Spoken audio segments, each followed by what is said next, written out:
Welcome, everybody. It's great to have you all. My name is Hielke Koers.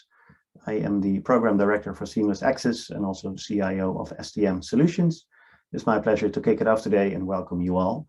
I'll start with a little bit of housekeeping before we move to the first speaker. So two things to be aware of. First of all, we are recording the session, so please be mindful of that. Of course, feel free to switch your camera on and off, etc., as you wish. We have a few presentations and doing questions and Q&A and discussion at the end. So please save your questions until the end of the presentations. If you'd like, feel free to already post your question to the chat so that we keep a running log of questions there. Or it's also fine if you want to save it to the end. This is a regular Zoom call, so people at the end can just unmute themselves and ask questions or join the conversation. That's what I wanted to say at the beginning. I'm going to keep it short because I stand between you and I think a really nice agenda with some great speakers who speak about a lot of different aspects and different perspectives on Seamless Access. We'll kick off with Heather Staines, who'll speak about Seamless Access as a service, as a project, and then we'll hear about an implementation story from a publisher at Emerald. And then we have some updates on the working groups that are working on topics really in the space of federated authentication that's very relevant for Seamless Access as well. So really talking about the service, but also how it is applied and the wider context that Seamless Access lives in. I look forward to hearing from them, and I'd like to invite Heather Staines to pick it up from here. Thank you all. Thanks, Hielke. I'm Heather Staines. As Hielke said, I've been working doing publisher research for Seamless Access since the fall of 2020. I'm also a senior consultant at DeltaThink and director of community engagement for the Open Access Data and Analytics tool. I always say this, but it's always true. It's great to see all the familiar names in the attendee list, as well as some new folks. So we look forward, whether you're a frequent Seamless Access webinar attendee or whether you're new, to getting to know you a little bit. So we hope we'll have information that crosses all levels of familiarity, but we want to start with a quick overview of why Seamless Access was developed. In our continual quest, those of you with both publisher and library hats on out there, to make sure that researchers have streamlined access to content and services, we want to look at improving the user experience, whether they're on or off campus, enabling researchers to seamlessly get to their content. We also hope that expanding the uptake around federated authentication will help solve some of the challenges, security and otherwise, that happen with other forms of access. And we want to make sure that in a privacy preserving and secure manner, that we can limit disruption that might be caused by individuals. You see on the right-hand side of the screen that prior to Seamless Access, there's no real one way to depict to users that they can use federated authentication through their institution. They may be presented with a number of different icons, a number of different wordings, a number of different flows. So you see there in the center, the Seamless Access button with the icon to the left. This user is authenticated with SUNET Federation already, and they can just access through their institution. Next slide. So there's three parts to Seamless Access, and I'll talk about all three of them, and then we can talk about how they work together. The first part, and the part that probably immediately springs to folks' mind, is that access button that I described on the previous screen, and you can see here to the left with access through the University of San Diego. This is intended to provide users with a tried and tested standard visual cue that is context aware of where they have already authenticated or to urge them to authenticate. And it's integrated into the service provider access flows, which you will see and hear about today. The second part of Seamless Access is an IDP, or Identity Provider Discovery Service. So you see there on the left-hand side of your screen, a little drop down, find your institution. It's a little bit tiny, but our user starts to type and different institutions will be suggested to them so that they can select their institution. Again, this is meant to be a standardized best practice to streamline the user finding their institution, and you can try it out at a link that you can see there on screen with a demo site. And finally, the third part of seamless access, the user's choices of identity provider are stored in their local browser storage. And this enables the participating service providers in seamless access to recognize when a user has already gone through an authentication flow, to show them in that button that they are authenticated with an institution, also enable them to change it if necessary. These information in the local browser storage is only accessible by SeamlessAccess.org and approved integrators, so it is a secure method. We're heavily focused on privacy preserving, and we do meet the different GDPR requirements. Users who choose can opt out. They'll simply need to go through and select their institution each time they come back. There are a couple of different flavors of seamless access integration, which we can talk more about in the Q&A for those of you who are interested. I like this nifty chart, which talks about the different types of integrations there on the left, and then how they interact with those three elements that I mentioned, the access to the IDP discovery service, the persistence layer, and whether you have a button or not. So we can talk again a little bit more about that if you have specific questions. So what does seamless access look like? You probably already know because we've shown it several times. This is one example just to take you through the flow, and this is Institute of Physics publishing. So what we see here on the left with that button, access through your institution, the user has not authenticated yet. And so they see this button with the generic text. The screenshot there on the right shows you a place that it might be indicated on the page. In this case, this is an abstract page for an article.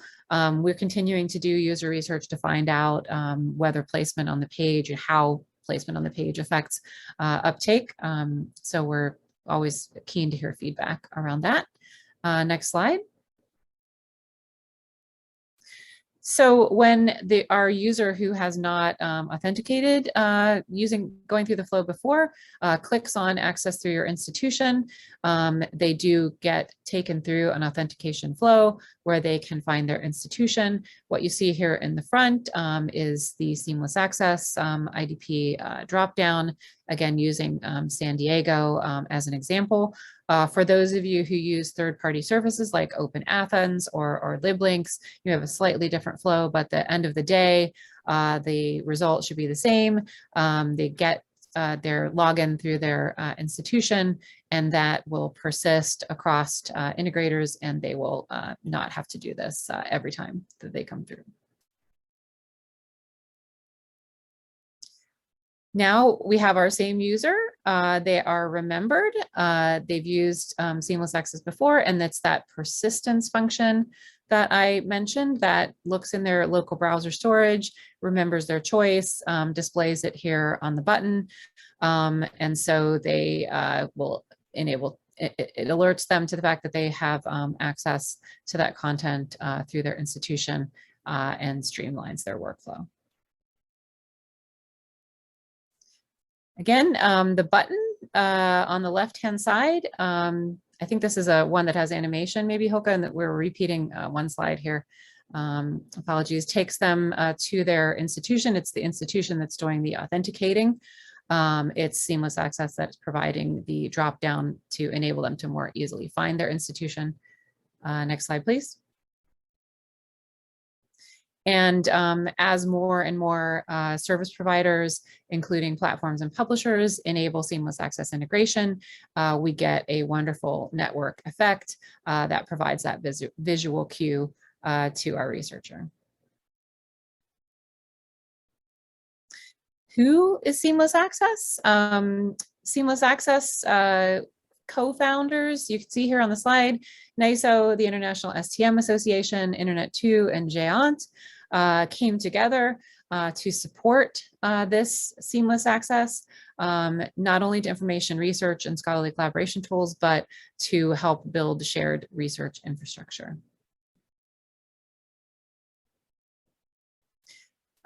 You can go to our website. We're now getting so many folks who are live that it's not easy to depict them on a slide, which is a problem we love to have. But you can go to SeamlessAccess.org, or we'll share the slides afterwards, and I have added a link at the top. You can see the different service providers, the level of integration that they provide with those sort of three categories of elements from Seamless Access, and an example URL, which will take you to their whole site if it's integrated across the different pages. If it's integrated, for example, only on the abstract page, in many cases, the link will take you to a representative abstract page, so you can take a look. So do check that out. And we have extensive documentation, again, also on SeamlessAccess.org. We have a lot of information about user research that has already been done, with some findings that too many options can be confusing to researchers. I mentioned the placement of the button, the language around the button, and really the whole user experience matters. So we look forward to continuing to learn from our integrators, and we'll keep them involved in our webinars in future so that you can hear directly from them. And now I would like to turn over to John Blissett. John is Digital Product Manager for Emerald, where he focuses on the engagement and experience across their different web properties. John?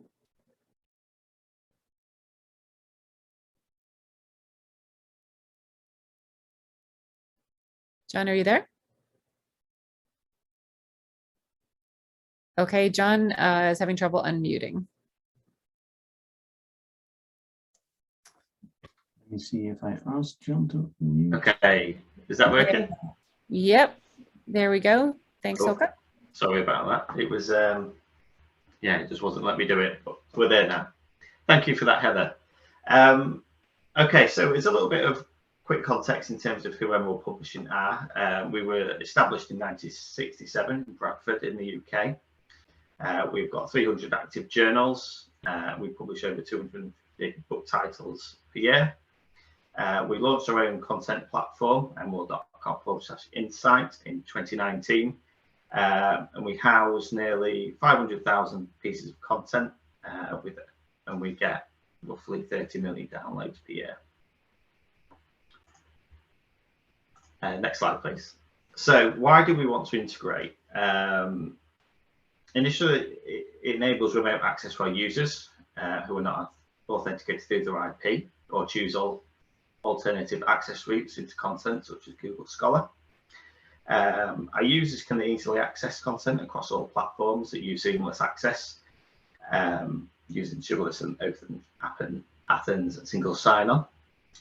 It saves our users time and increases repeat visits by remembering the institutions that they log in with, and reduces steps to access to a single click.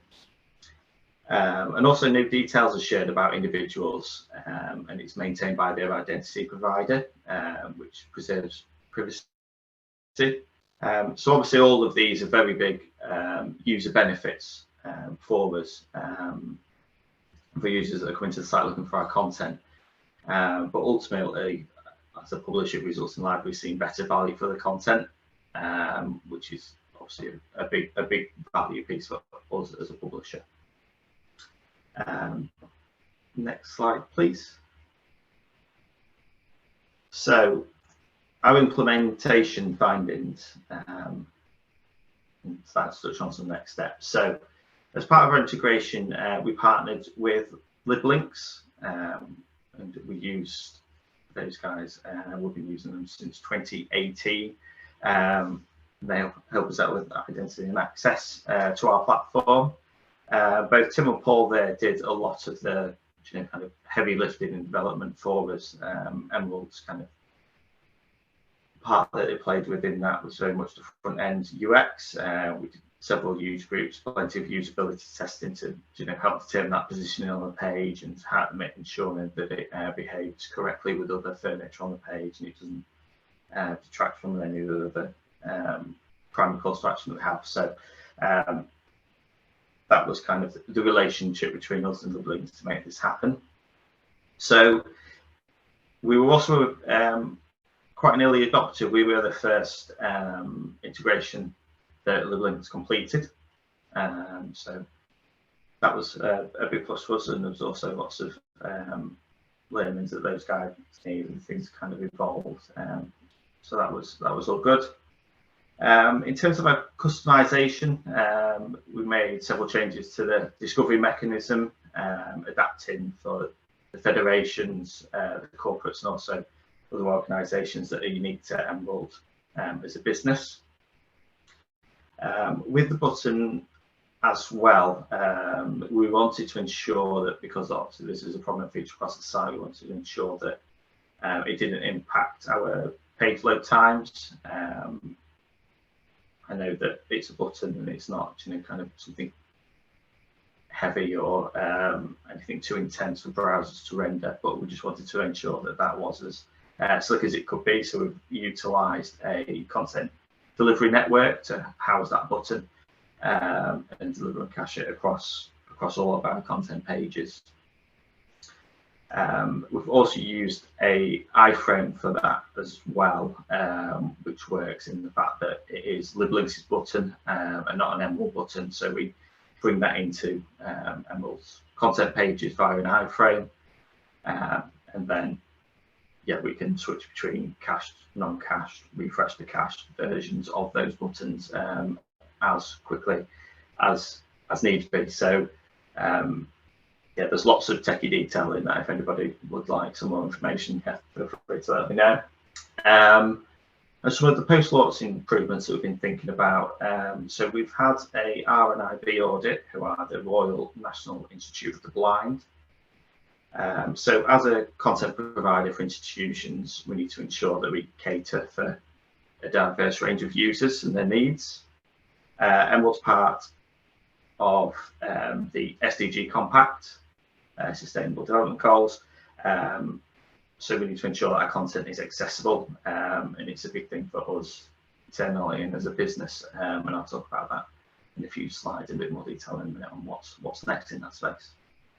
So I guess the next thing is how well this is done and what uplift we're seeing. So here's a chart from our reporting, which shows some pretty impressive results. So we have on average 26% more logins via federated access per day after we implemented this in September 21.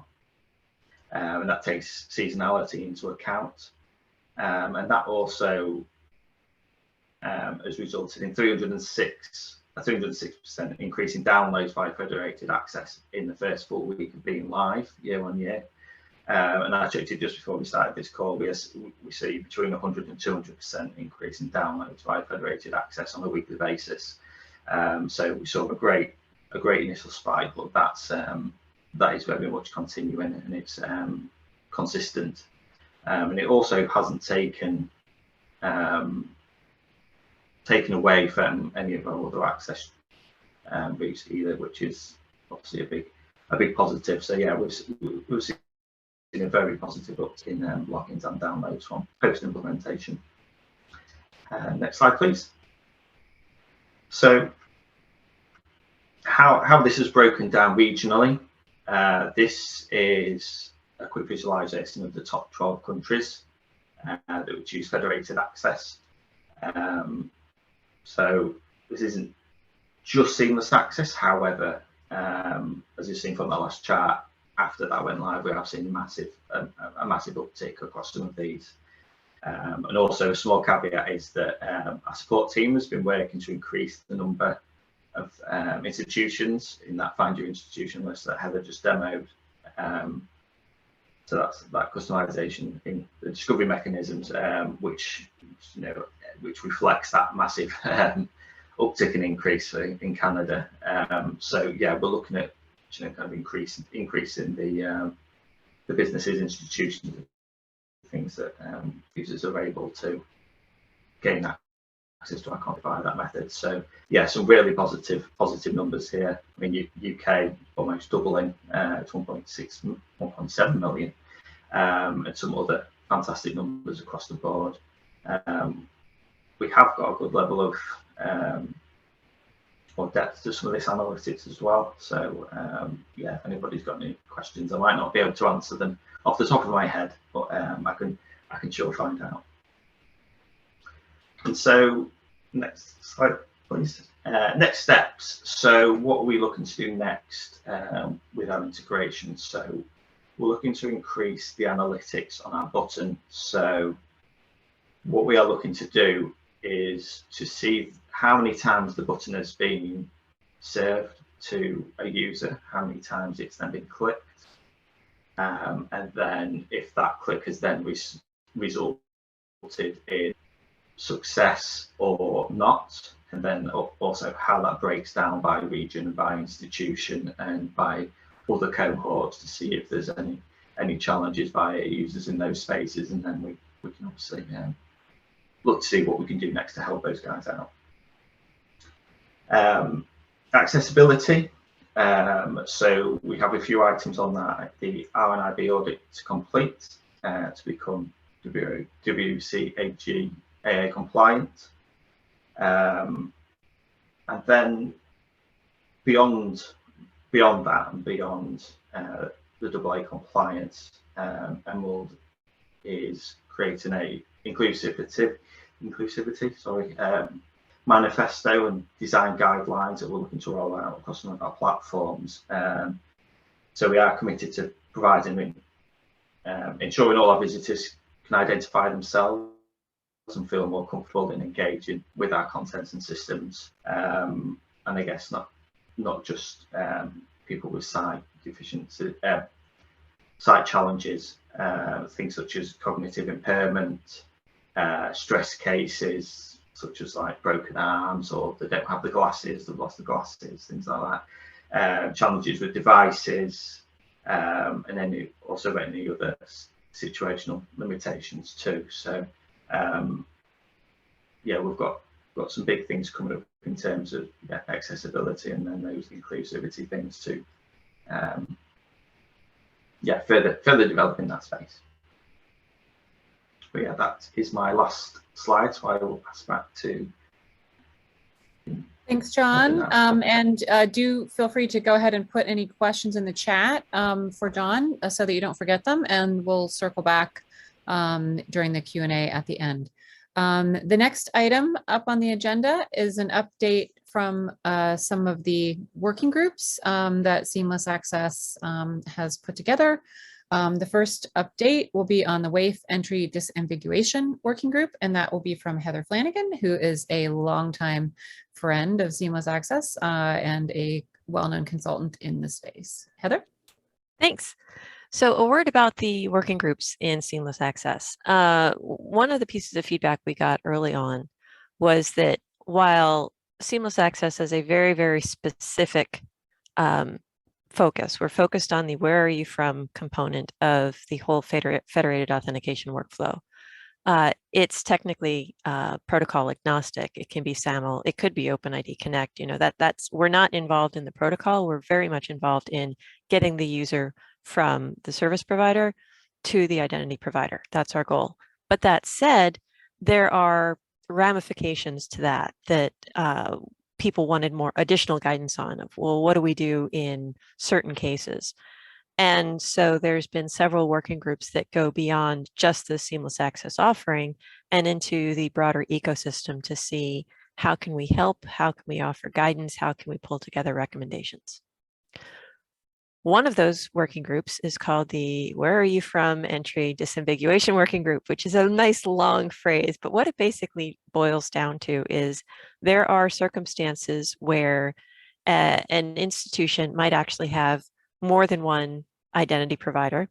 And yet, if you show that in a discovery page, it looks identical to the user because, you know, maybe the library has chosen to contract with Open Athens as a federation, and therefore they have one of our canonical examples, Boston College. But Boston College is also a member of the In Common Academic Federation. And so you will also see Boston College. There's nothing to differentiate between the two. And the end user ultimately knows nothing about the federations whatsoever. So what do you do? How do you help users when you've got scenarios of what look like identical presentations of an identity provider in a big long list? And that's where we come in. So we've done two things. We created a white paper that just explains what is this problem anyway, because as it turns out, a lot of institutions don't even know they have this as a problem, because this most often boils down to the fact that campus politics are, let's just call them untidy. And the librarians may very well not have a relationship with campus IT. They may not know that the campus is part of a federation. They may be islands in and amongst themselves, and the crossover of knowledge isn't happening. That's an internal campus problem, but it has this external exposure. If that means the library contracts to do a thing, the campus is contracted to do a similar thing. We need to, if nothing else, we need to make them aware of each other and what problems that this is presenting to the user. So that white paper goes into that and a couple of the other scenarios where what look like duplicate entries in the WAIF environment can appear. Well, that's great to just identify here's the problem, but we're also trying to suggest some potential solutions. Well, how on earth are you going to resolve this kind of thing? Well, there's different possibilities, and the group continued on to develop a white paper for recommendations to improve federated Where Are You From services. That paper is finished. It has gone through a couple of rounds of review, and we're just waiting on the Seamless Access Governance Committee to give us approval to publish it. What that paper focuses on are recommendations that talk about, well, what can you do to change the name that the user sees? You know, can that help? It can. And there's actions that the institution or the department, whoever's holding the identity provider, can take. But there's also actions that the federation itself can take, like Open Athens or In Common. There is, once you want to get down into the gory details of the metadata, there's something called the Metadata User Interface extensions, MDUI extensions, that you can take advantage of and provide even more detail that will help when people start typing in search terms or something like that, or descriptions that if institutions actually used those extensions that already exist, that could also help and provide more information in a discovery service to help the user see what's the difference. A big one and a long-standing problem for this space is actually making the logos available. Now, logos are visually distinctive, which is great, but obviously this can't be the only solution because not everyone can actually see the logos. And as it turns out, logos are very serious business on a campus and usually involve groups that have nothing to do with identity. And so for them to understand why would you actually need two different logos, one for, say, the library, one for, say, the campus, so that the user can see the different, would be, might be a difficult conversation for people to have, but they kind of need to. And there's different actions that we've listed for the institution, for the federation, and even for whatever the identity provider discovery service like Seamless Access can do. There's things with keywords. We've touched on waveless URLs. And all of this and more will be out and available hopefully by the end of this month for you to see and take on board as you consider, you know, how can you help your institutions that subscribe to you when you have a scenario of different departments on those same campuses competing to be in a discovery service. Thanks so much, Heather. And put questions that you may have for Heather into the chat, and we'll be back to that shortly. Next up, we have a pre-recorded message from Jason Griffey. Those of you who work closely with NICEO will know Jason. He's the Director of Strategic Initiatives there, and a longtime collaborator with Seamless Access. Hilke? Hi, everyone. I'm Jason Griffey. I am the Director of Strategic Initiatives at NISO and a member of the Seamless Access team on a number of fronts. But the reason I'm here today talking with you is that I am the chair of the Contract Language Working Group. The Contract Language Working Group is sort of an unusual group for what most people think of, obviously, as a technology service.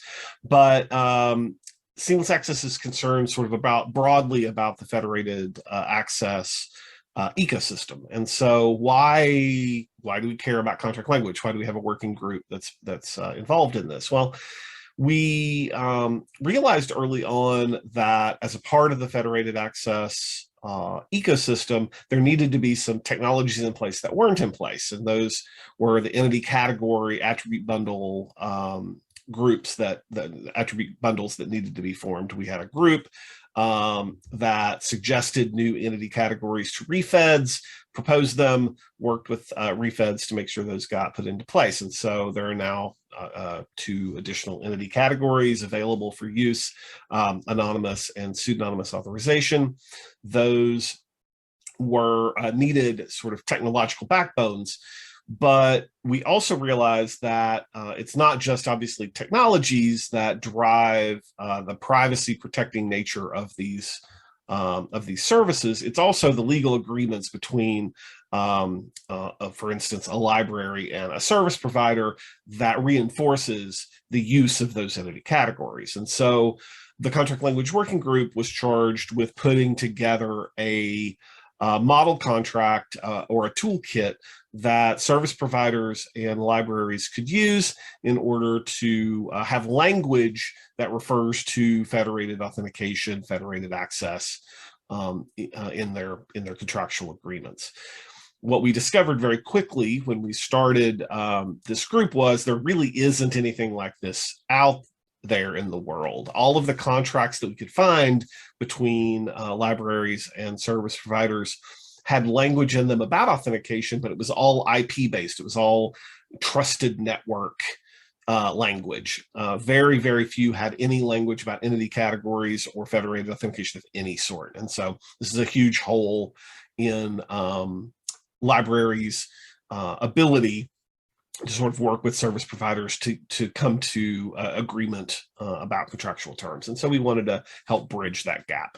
So we formed the Contract Language Working Group. Our very first deliverable was published in late last year, I believe it was, the entity category use case scenarios, where we took these new refeds entity categories and we wrote up suggested scenarios for when those are appropriate to be used in a library setting, so that libraries and service providers had a better idea of sort of what the ramifications of these new technological tools are. And then our second deliverable is that we are working on currently a model license with actual sort of licensing terms that could be used in order to come to an agreement on access to a resource between a library and a service provider. That model license is based on an existing license, lib license, that's in use by a lot of libraries around the US. And we have a first draft of that was available earlier this spring. Sort of the model license agreement was put out earlier this spring at a call for comments. We had it out for a month for comments from the community. Those comments were all received. We've gone through them all. We are in the middle of taking those into account and editing that model license with suggestions from the community comments. So we have that to do. We're currently working on making those changes. We also have a plan, beginning to have a plan in place once we have those sort of substance edits done with the model license. We're also going to be finding a group and working with a group in the library space to do a privacy language audit on it, so that we ensure that all of the terms are well understood, that everyone understands what the various pieces are meaning in a very sort of privacy protecting sense for the patron. And so we're going to have work to have a privacy audit done. And then once we have that done, we will be putting together the entity category use cases, the model contract, and a couple of little supplementary pieces, a glossary and a few other pieces into a larger contract language toolkit, so that there is one place that a service provider or a library can go in order to sort of have all the language they need in order to understand federated access, and then also to then come up with a contract between two organizations for the use of federated access in authorization to a resource. And so that's our work. That's what we've been doing. We're getting closer to it. And if you have any questions about that work, I'd be happy to answer them. I'm easy to find online. You can actually find me through the NISO website or through the Seamless Access website, either one. So thank you very much.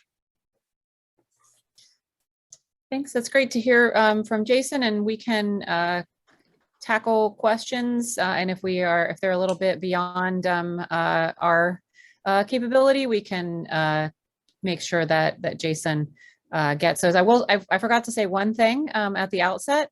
Many of us from Seamless Access are going to be either at the SSP meeting coming up in Chicago or at the NASIG meeting coming up in Baltimore, and in some cases both. I know I'll be there, and Tim Lloyd will be both as well. So do send a message out if you want to get together then. And now I'm going to hand over to Hilke for the roadmap update. Great, thank you very much, Heather. So a few slides that I will present about the roadmap and the strategic priorities and the planning ahead, and then we'll open it up for questions and hopefully some discussion. So the first thing I wanted to talk about is 3 strategic priorities that we have within the Seamless Access team that really inform the roadmap and how we think about the future. The first is that we're moving towards a formal production status. Officially, Seamless Access is still in a very advanced beta phase. There's a lot of technical provisions around redundancy and uptime, etc., that are super solid. But we do not have formal SLAs or a sustainability model in place. So it's mostly on that organizational side. And we really want to progress that in 2022 so that in the next year, 2023, we can really make that formal step to go into a production status. The second priority that we are focusing on is to really extend the areas of applicability for Seamless Access where it can add value, really thinking about use cases in the infrastructure and NREN space, on national research and education networks. And that calls for some other feature functionality that we're developing, for example, IDP hinting and the ability to inject ancillary branding in that central IDP discovery flow that where are you from experience that has already surfaced a couple of times today. The third strategic priority, and this is in no particular order, is really working already today to mitigate risks around changes that we know are upcoming in the way that browsers work. We have Heather Flanagan on the call. She's really an expert in this, so any specific questions I might defer to Heather. But we do know that in particular, the way that browsers support third-party access is really going to change considerably, or it is already changing today, and that will even be more so in the future. Driven by user privacy, but we have to be careful that we don't throw away the baby with the bathwater here. And this in particular affects advanced integration. So we're working to make sure that some of the value that is currently delivered through advanced integration that heavily relies on that third-party access, seeing if there are ways that we could also move that value to the standard integration, which is not really relying on that. What that means in practice, a bit more detail, sort of an operational view, if you like. These are some of the development items that are central on our roadmap. We have recently launched internationalization features, which means that you can customize Seamless Access to the language of your choice. And of course, for a service that's all around seamless, intuitive user experience, we felt that that is really important. We do welcome contributions from the wider community for particular translations. So if you are fluent in a language other than English, Spanish, or Finnish, English, Spanish, and Swedish, and you'd like to spend a bit of time to contribute to the translation, that would be very welcome. Just ping me for the details on how to make that work. Work is currently underway to improve some accessibility features. Also in John's presentations, he spoke about accessibility. Again, for the same reason, very important for seamless access. And we expect to announce beta testing for this somewhere next week or the week thereafter. That will be announced on the Seamless Access blog. So if you'd want to test if that all works, then that's very welcome as well. A little bit further ahead, we have some work planned around IDP filtering and pinning. I don't really want to get into the specific details of how that looks like, but the broader use case or why this is important is it allows service providers that interact or that integrate with Seamless Access to further customize or configure that WAIF discovery, the IDP discovery, or the WAIF, the where are you from process for their users. So for example, if you're a service provider and you know that only a limited set of IDPs is supported by you, then today you have very limited options to customize the experience for your users in the central Seamless Access where are you from flow. With this IDP filtering and pinning abilities as a service provider, you have more ability, you have more options to really configure and tailor the experience to your specific user base. IDP hinting is somewhat similar, but it operates slightly differently. This is a piece of work that will allow a service provider, if they know a little bit more, if they have contextual awareness of which IDP the user might be from, to again optimize the user experience such that that is suggested as the option of choice. But of course, always giving the user the ability to backtrack and select another IDP. And then auxiliary branding, thinking about giving again the service provider the ability to inject a bit additional branding like a logo in the footer, again to really make sure that users, as they move across the different steps served by different domains in their IDP discovery and selection flow, that they always understand how they came there and that they're not surprised moving from one domain or from one brand to the other brand. There's a bit more detail on the website, and of course, if you have specific questions, we'll be happy to address them in the Q&A, which is coming up now. So I'm going to stop sharing my screen and then open up the chat to see. I think there's a few questions posted there already, and really open it up for questions and discussions. We are in a regular Zoom call, which also means that people can just unmute themselves, or if that works, otherwise ask us to unmute you and just address your question in person by voice. If you're more comfortable putting in the chat, that's also perfectly fine. But if you have a question, don't be shy, unmute and maybe raise your hand first and I can give you the floor. I'll start with a few that were in the chat, just going through in chronological order. Yiri, you had a question for John during the Emerald presentation. Let me read it from here. Maybe Yiri, if you want to add anything to it, then you can do that as well. The question in the chat is, so for John, are you considering sign-in via Seamless Access to a personal profile? Are you considering sign-in with multiple institutions affiliation, such as the Connect sign-in? Yes, so Sorry, John, go ahead. Oh, sorry. I've replied in the chat, but just to add to that, I think one of the benefits of Seamless Access is that the preservation of privacy and insight, and the fact that there's no personal information being transmitted. So actually taking, or there's no, it would be useful to have that potentially to be used for personal profiles within our site. However, the information just isn't available to use from Seamless Access in the way that we would need to utilize it. So technically, the data is not there to access. So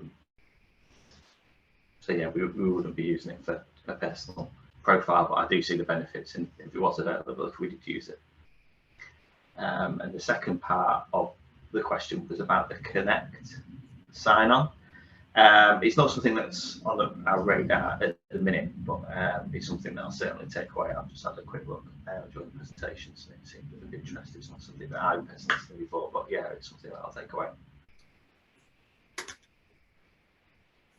Excellent. Thank you, John. Thank you. The second question posted in the chat by Richard. Maybe Richard, may I ask you to unmute and ask the question in speaking, if that's okay? Sure. Hello there. I'm just wondering whether Seamless Access on one hand and GetFTR on the other hand are actually competitive services offering the same thing, or are they actually offering different things? Could they collaborate with each other? Should we hope that one will become dominant so that we don't get into a situation where half of us use one and half use the other? That is a great question. Thank you, Richard. Heather, could I put you on the spot to address that, and perhaps I might add something? Sure, thanks. I will say my son has started practicing his tuba. So if you hear like a low hum coming, that's what that is. I neglected to tell him that I was going to be recording. It's a great question, Richard, and it's one that I myself had when I started doing publisher research for both outreach for both services. They're not competitive to each other. They're intended to do different things. That said, you can use them together very well, or you can, thanks Hoka, or you can use them independently. Seamless Access, which you learned about today, is about that identity provider flow, signaling to a user that they have the ability to do federated authentication, making it more straightforward for them to identify their institution without, having to know like what federation their institution might be part of or something like that. GetFTR, so the Get Seamless Access is a button that's going to be on a publisher site. GetFTR is largely intended to help researchers streamline access to content upstream in the discovery services, in the scholarly collaboration networks, in the different researcher tools that they will be in, and to let them know ahead of time if they have access to content via their institution, or also signaling in a reliable way, a regular standardized way, whether content is open access. So you typically would see what we call GetFTR links or GetFTR being embedded in a discovery service. It does take a user through an authentication flow that's not that different than what we described here for that first time user to go through. GetFTR also, in that discovery service context, does take information from the user's IP to help make a determination about what entitlements that researcher will have access to. We did have a GetFTR webinar about 2 weeks ago that's recorded, and maybe Joe or Hilka can drop the link into the chat, or I can do it when I'm finished talking here, which will take you, on a deep dive into GetFTR. A lot of publishers, the founding publishers, of course, working with both services, and I get asked a lot whether it makes a difference to do one before you do the other, particularly in the context if you are a hosted publisher that uses a platform like Adapon or Silverchair. There's really no answer as to which one you might want to do first. We're told by the platform hosts and also the tech teams, that you can kind of do them in any order. Thanks, Joe, for dropping that in. So, Richard, I don't think there is any concern about any kind of bifurcated uptake. The context of making a seamless access button available on the publisher site when you're already at the publisher site versus what happens with the other places that researchers start their journey, which we know is typically not the publisher site, intended to solve different use cases, but to work very well together. Hilka? Excellent. I don't think I have anything to add to that off the bat, but maybe circling back to Richard to ask if that helped clarify.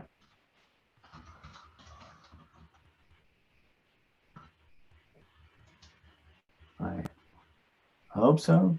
Any follow-up questions, Richard? Was that clear? follow-up from Bonnie to the question that Richard posed. If you click through on, will you then have access through the other? So oh, Richard has trouble unmuting himself. That seems to be a theme today. Apologies for that. So Bonnie, in response to your question, it depends a little bit. GetFTR works with both IP-based authentication as well as federated authentication. In the case of federated authentication, GetFTR also supports what are called waveless URLs, which actually bypasses the WAIF. It's called waveless, so it bypasses the WAIF experience altogether, and it brings the user straight to the identity provider. So that's a slightly different tactic of solving the same problem in the same context. So again, I would not think it's competitive, but solving the problem for the user in slightly different ways, depending on what is known about their affiliation. So could we assume then that if you did a search on, say, Google Scholar and got a list of results, you'd be likely to get a get full text, a get FTR button, which if you click on and go to the publisher's website, you then see the seamless access button allowing you to go via your institution. Is it that sort of sequence? Sort of, with two small corrections, if you like. Google Scholar is not a GetFTR integrator, at least not in this point in time. So they do not serve those GetFTR entitlement indicators and the links. But let's say, for the sake of argument, that would be, say, Semantic Scholar, who do integrate with GetFTR. So Semantic Scholar will try and give the user a waveless URL, which will point the user straight to the IDP. So they will actually bypass that IDP discovery step, that it will be attempted to let them bypass that. But if that doesn't work and they go to the publisher site, then they hit the publisher site where they see the seamless access button, assuming that that is integrated by the publisher as well. So then that's the point of connection right there. Okay, thanks. Excellent. Another question from Bonnie. Bonnie, would you mind unmuting and posing your question here?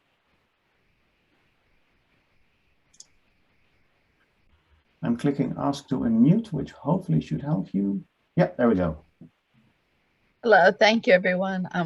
So I've been monitoring this, as I say in my question, and it's not clear to me as a librarian, the electronic resource librarian, what we're supposed to do. So when I went to the Get FTR webinar the other day, it was like informative about how it works and why it's important, but it really is a mechanism for the publishers with Get FTR, and not really anything that the end user librarian needs to set up.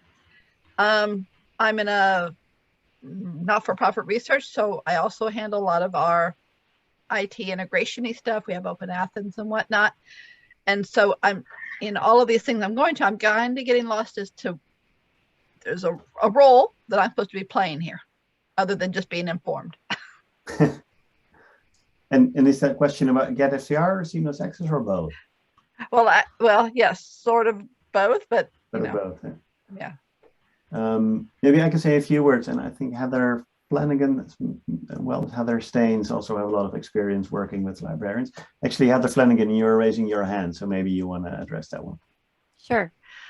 So the librarian is an interesting role in all of this, sort of in the push-pull of what's happening between the service provider, in this case, more often than not the publisher, and whoever's running the IDP. That said, there's absolutely still things that the librarian can and should do. The two working groups that we reported on recently are sort of examples of how the librarian can actively engage and make this easier in all parties.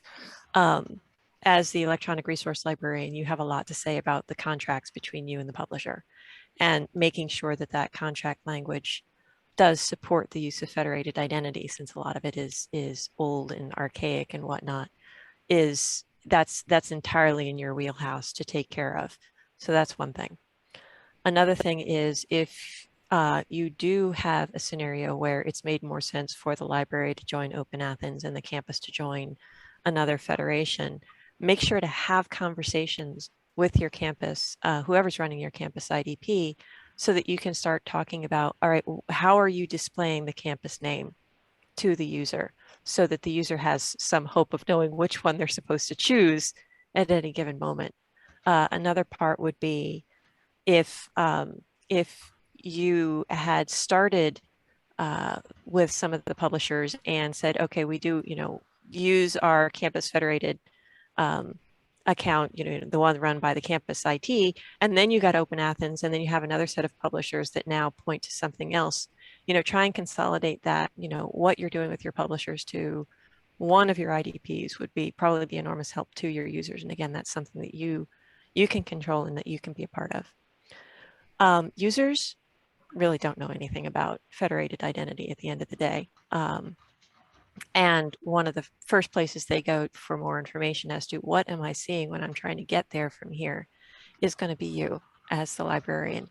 So whatever supportive materials that you can put together to help the user understand what they're seeing and what they're getting into would be enormously helpful. I'll just add, and I realize we're coming up on time. Thanks, Heather, for that great explanation, that there's no fee that the libraries need to pay for any of these services, and there shouldn't be any, there's no technical work except, those conversations that Heather mentioned. I'm very cognizant, and I think I'm quoting Lisa Hinchliffe, if not generations of librarians before her, that when librarians hear there's nothing you need to do, the little voice tells them there's always something that you need to do. But, I think in this case, the work is on the publishers and the discovery services, and you should just benefit from that. Thanks for the feedback. You're getting a thumbs up and even some love for that. So that's wonderful. The technical work is absolutely on the part of the publisher and the identity provider, but neither of them have the relationship with the user the librarian does, and so the soft skills are wildly important. Yes. All right. On that note, we are coming up at the bottom of the hour, and I want to be respectful of everybody's time. Thank you all very much to our speakers today, and thank you all for folks in the audience for making the time and being here and engaging with us. I hope you've learned a little bit. I also hope that you feel encouraged and inspired by the data that was presented today. I myself thought that was super powerful and really good to see that we can measure the positive effect that Seamless Access has on the uptake of federated authentication. So great. Thank you all for presenting. Thank you all for being here. I hope to see you all again soon. Have a good day.